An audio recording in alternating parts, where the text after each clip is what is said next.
ভালোবাসা দিবসে তরুণদের জন্য আমার বার্তা হচ্ছে যে তোমরা প্রাণ খুলে ভালোবাসো।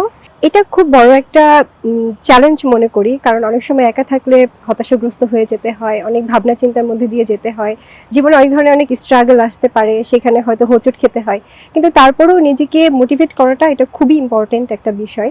যদি আপনি নিজেকে মানে মোটিভেট করতে পারেন নিজেই, সেটা খুব বড় একটা প্লাস পয়েন্ট। আর এছাড়াও আপনি তার সঙ্গ নিতে পারেন যে আপনাকে অনেক বেশি সাপোর্ট করবে, যার সাপোর্টে আপনি হচ্ছে লাইফে এগিয়ে যেতে পারবেন, সেই মানুষটাকে সঙ্গে করে রাখাটা খুব ইম্পর্টেন্ট।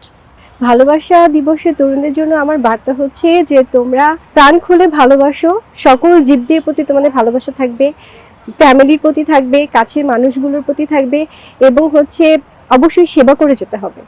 এটা হচ্ছে নিঃস্বার্থভাবে এবং নিজ উদ্যোগে, কোনো স্বার্থ থাকবে না, নিজ উদ্যোগেই মানুষকে হেল্প করো। এটাই হচ্ছে এখানেই ভালোবাসা নিহিত। তো সবসময় চেষ্টা করি যে খুব প্রোডাক্টিভিটি কিছু করার, যার মাধ্যমে আমি যদি কোনো কিছু করি সেটার একটা মিনিং থাকবে। তো ওই জিনিসটাই আমি চেষ্টা করি এবং ওইভাবেই আমি এগিয়ে যাওয়ার চেষ্টা করছি আর কি।